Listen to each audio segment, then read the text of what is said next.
Hello everyone, welcome back to my channel. My name is Kira and I'm coming back at you today with another top 10 video. A couple of weeks ago I did my top 10 colouring supplies video of 2024 and today I'm doing my top 10 colouring books of 2024. All the books I'm showing you today aren't necessarily ones that I purchased in 2024, but they are all books that I really fell in love with this year and are all books that I would recommend that you add to your colouring book collection. So yeah, I'm going to chat to you about each of these books whilst also sharing with you some of my favourite completed pages in each. And I really did try to choose only one book from each illustrator, but there might be two Johanna Basford books in the list. I can't help myself. You might be able to see my cat's tail right in the corner there. Let's hope he doesn't disturb us too much. But if you're a frequent watcher of my channel and have been here since the beginning, you'll know that Small Victories has a very special place in my heart, which is why it's one of my top 10 of 2024. Even though this wasn't my first adult colouring book, it is the book that really got me addicted and helped me fall in love with adult colouring. And I think that's because it's just so much more approachable and less intimidating than a lot of those big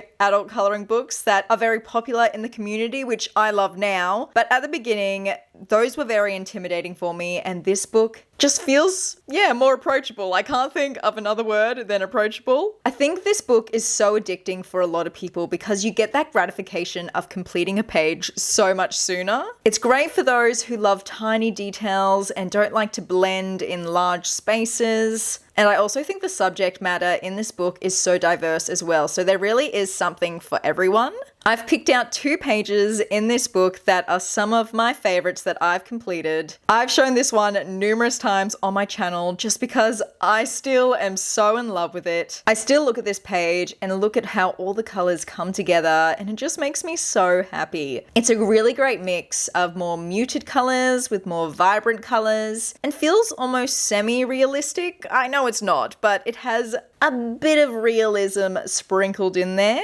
And then very quickly after, I actually based this page off of the color palette for this one. And so this is one of my second favorite pages. I always love coloring underwater themed pages. And so I really tried to enhance that ocean vibe within these little teapots here, these little cups. And I remember I got the shading inspiration for this page from Prianthe Colors on Instagram, so definitely check them out. They've got some amazing pages in this book. But yeah, it was really hard for me to pick my top 2 favorite completed pages in this book because this is definitely my most colored in book. I've colored 43 pages so far, and I could definitely see myself completing this at some point in the future. I come to Small Victories after I've done a very large and intense coloring page, and it's like a breath of fresh air. I don't have to think as much, and I can complete the page so much faster than a lot of my other coloring books. So yeah, the first book in my top 10 list,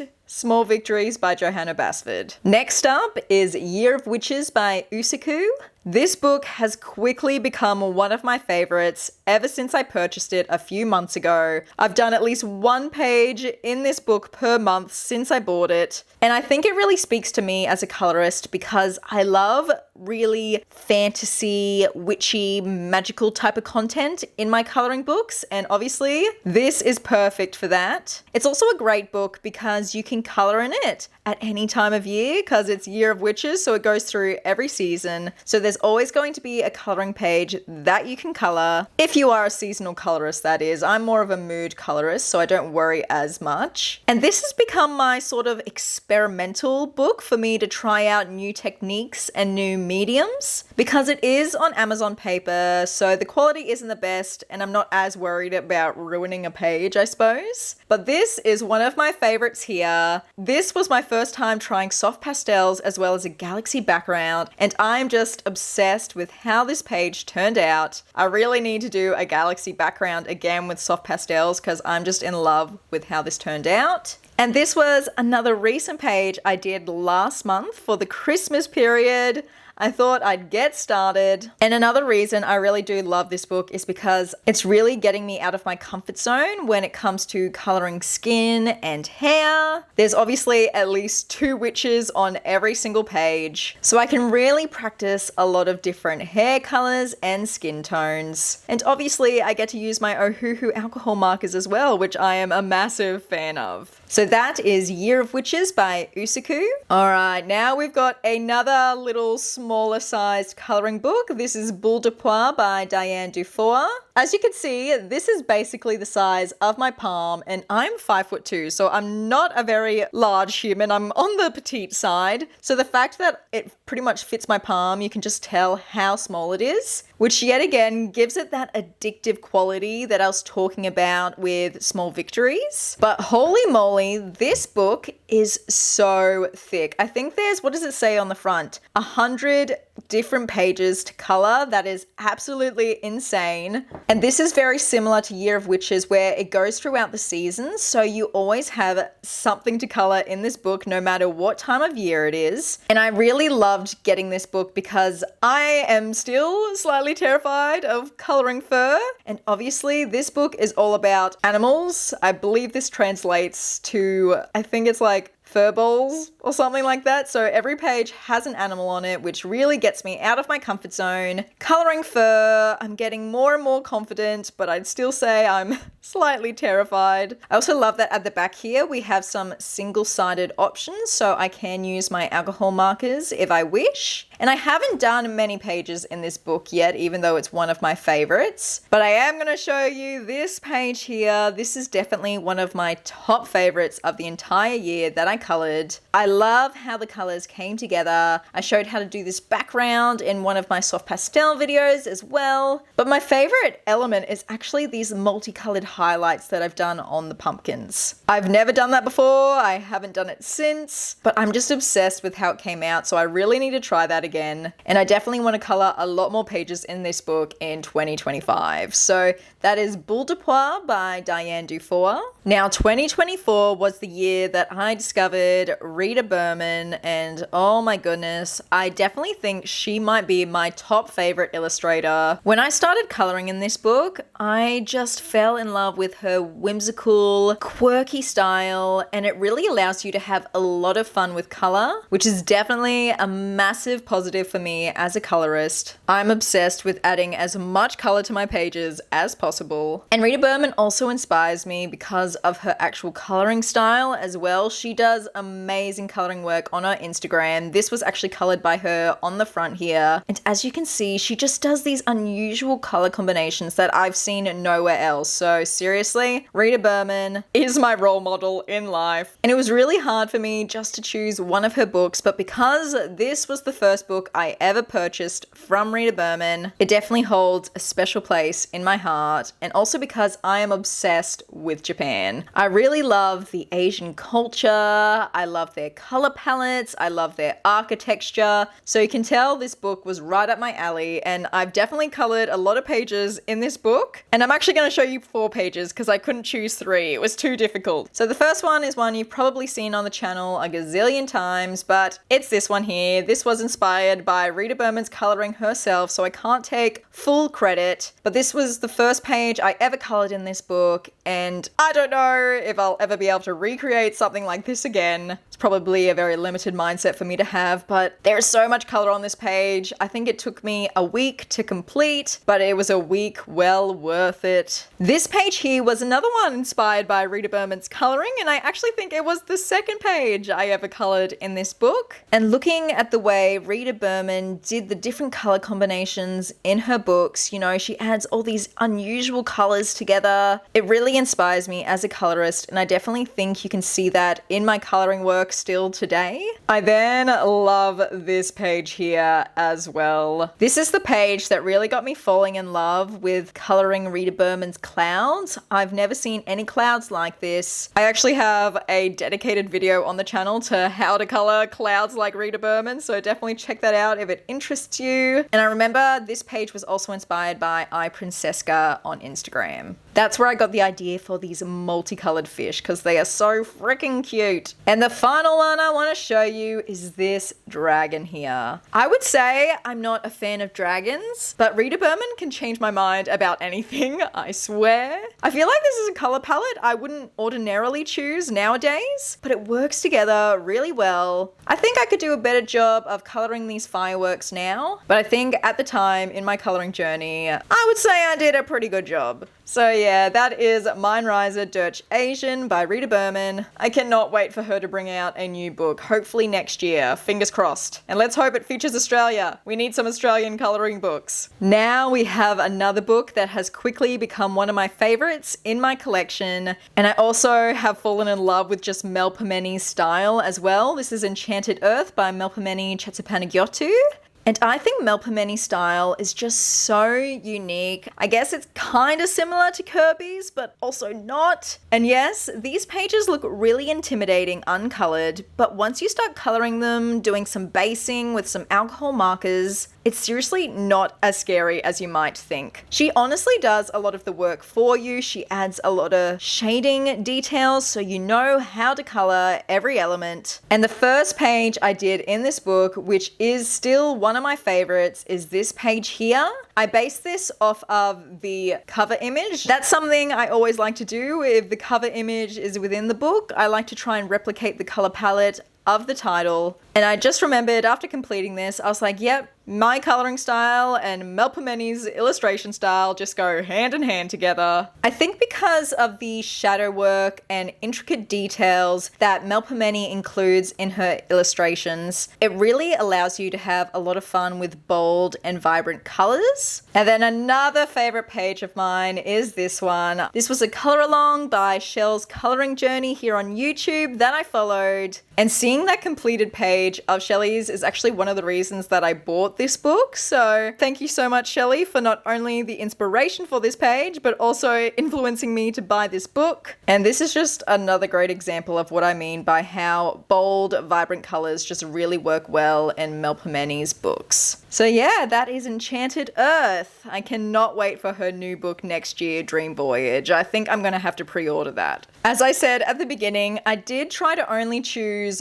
one book from each illustrator, but I had to include Worlds of Wonder in this list as well because it is kind of almost the polar opposite of Small Victories, but I still love it all the same. This is my book that I use for practicing backgrounds because there's so much negative space, so you can really have a lot of fun with adding additional elements and being super creative with the backgrounds, obviously. Like there's this page here which you could obviously leave as its own or do this crazy desert landscape in the back, which I've seen a lot of colorists do. You've got crazy intricate work like these pages here. There really is such a mix of content in Johanna's books. Like look at this one here. So much negative space around it, but I think it still looks super effective if you just colored this on its own, or you could go absolutely wild and add all these additional elements to the background. There's just so much scope for creative freedom, which is something I really, as I've developed as a colorist, is something I love in my coloring books. This page here is definitely, I think, maybe my top favorite, or at least one of my top favorites in Worlds of Wonder. This was a very intricate background that I showed you how to do a few months ago, all with acrylic markers. And because the background is so busy, it really just allowed me to go simple with the color palette here, and I think it just came together really well and effectively. And then this one here is definitely a favorite of mine as well. I always love cat pages because I have 2 cats. I'm still not fully convinced by the cloud background, but everything else I think turned out really well. So that is Worlds of Wonder by Johanna Basford. Now the rest of the books in this list that I'm showing you today are all relatively new, and I only have maybe 1 or 2 completed pages, but from coloring each of those 1 or 2 pages, it's made me fall in love with the book, and I know all of these books I'm going to be obsessed with coloring in 2025. So starting up, we have Shooting Star by Maria Trolle. This is the first Maria Trolle book that I ever owned, / the only book that I own currently by Maria Trolle. And you can bet I'm definitely gonna get my hands on a lot more of her books. This is very similar to Worlds of Wonder, where I feel like there's a lot of room for creative freedom in this book. Like you've got this massive space behind here, here, behind here as well. But I also think a lot of the images work if you were just to color the foreground elements as well. This is definitely the favorite page that I've colored in this book so far. I mean, I've only colored 2 pages in this book, but anyway, this is a color along that I did for the Halloween season, and I especially just love how the haunted house turned out. I'm getting braver and braver with my wood texture. Sometimes it turns out well, sometimes it doesn't. This was an instance where it turned out pretty well, I think. And I added my own little steam and my own little bats here. And then I'll show you the other page, which I guess is not really a favorite, but it's another page that I colored in this book. And it is actually the first page, which is this one here. So obviously this book is called Shooting Star, so there's stars on every page. This is definitely a page where the star is, I would say, the main element of the page. And I really tried to be effective with my light sources here, and I don't know if it turned out as well as I was hoping, but it's a page done. But you can definitely guarantee I'll be coloring this a lot more in 2025. And this was my first ever hardback coloring book as well, and oh my goodness, it just makes the coloring experience a lot more luxe. Especially if you're like me and like to color on the couch, it's a lot easier. So yeah, Shooting Star by Maria Trolle. We now have this coloring book, which is a very recent addition to my collection, but has quickly become one of my favorites. And this was also some happy mail from a lovely subscriber. Thank you so much. You don't know how much it means to me. This is My Tiny Forest by Nina Stajner, and unfortunately this book is unavailable now, or at least this version of it. You can get it on Amazon though, but it is on Amazon paper, whereas this paper here is this gorgeous thick cardstock that is really textured. I think it is meant for watercolors, but I use all types of mediums in this book. And every page has some cute little furry animals in this book, so definitely helping me with my fur texture phobia. This book is also great for practicing coloring grass and sky backgrounds because the author leaves a lot of space there. I've only done 2 pages in this book so far, and both I've colored partially on the channel. This was a part of my watercolor backgrounds video, and it's hard to tell because the yellow really gets blown out on my camera, but I did this really cool marbled ray effect, I suppose. And it's quite a simplistic color palette, but I think it's really effective. And then the next one is actually from the last video on my channel where I showed you how to color snow.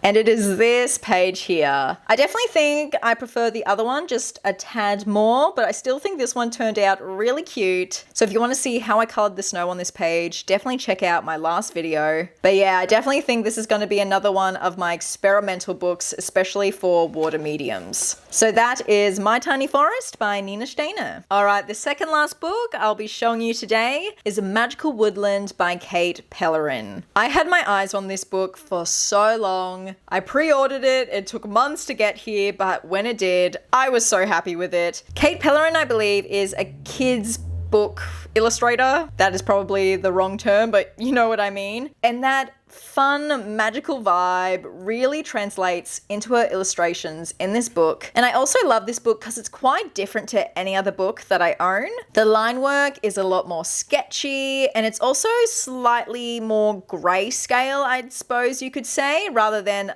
black, thick line work. So when you do a completed page, it feels almost like you've done an illustration rather than colored within the lines. This one here is the only page I've done, but I seriously love it so much. I think this is definitely one of my top favorite completed pages of 2024 as well. It took me a while to build up the courage to color this book because, as I've said before, I'm scared of skin and hair coloring. But luckily, Teacups and Art here on YouTube did a tutorial on the skin and hair for this page, and that really helped me get over my creative block when it came to this book. And because the illustration style is quite sketchy, like I said, I kind of did a similar sketchy kind of style with my coloring as well. I think that just really marries the coloring and the illustration together. The paper in this book is also really thick as well. It's really nice to work with. Great for alcohol marker work, as you can see that I did here. So yeah, that is Magical Woodland by Kate Pellerin. And finally, to finish off my top 10 coloring book list of 2024, we have a Lulu Mayo book, A Million Little Monsters. I went a little bit crazy a couple of months ago and bought all of these Lulu Mayo books because a lot of them went on sale during the Prime Day deals on Amazon, and they're so affordable to get shipped over here to Australia. But also saying that, I have hardly colored in any of those books because I've been struggling to figure out how to marry my coloring style with Lulu Mayo's illustrations. Lulu Mayo's books, I would say, are the most childlike that are in my collection, but I also just love very cutesy, quirky coloring pages, so it's right up my alley. Like every time I see one of her pages, I'm absolutely obsessed with it. I think they're all super adorable. And this Little Monsters one is my favorite out of all of the ones that I've purchased so far. I just think all of the characters in it are really cute. Like a lot of them are really fictional. And so it really just allows you to have so much fun with the pages, really make them your own, do whatever colors you want. They just always make me smile and make me so giddy when I look at them. So I don't even mind if I don't color a lot of her pages because I just really enjoy flicking through the books uncolored as well. That being said, I have colored one page in this book recently for the Christmas season, so you're getting a little sneak peek for my December completed pages video at the beginning of next month, and it is this page here. This was inspired by Lena Art on Instagram. I've really been looking at a lot of people coloring Lulu Mayo's books to get ideas of how I might like to color them, and when I saw Lena's page of this, I was like, yes, that is the style that I'm going for. So I'm hoping I can pick up some of the techniques that I used that were inspired by Lena's page for future pages in Lulu Mayo's books, not just this book, but all of the other books that I own as well. Because look how fun the page is once it's all colored. Like, yes, the uncolored pages are gorgeous, but I really think you can see how fun and cute and quirky the pages are and the illustrations once they've been colored in. So hopefully this page has gotten me over my Lulu Mayo coloring block because I really did enjoy coloring that page. Now I need to do a page without having any inspiration from others. I need to do it from my own brain. So yeah, that's the final book I'm talking about, A Million Little Monsters by Lulu Mayo. If you want to pick up any of the books that I showed you in today's video, I'll have my Amazon storefront linked below. If the books are available, you'll find the links in that storefront. And there they are, my top 10 coloring books of 2024. Let me know in the comments if any of these books were your favorites for the year, or if there are any books that you think I should add to my collection in 2025. In the meantime, happy coloring, friends. Have a good day, have a good life, and I'll see you in the next one. Bye!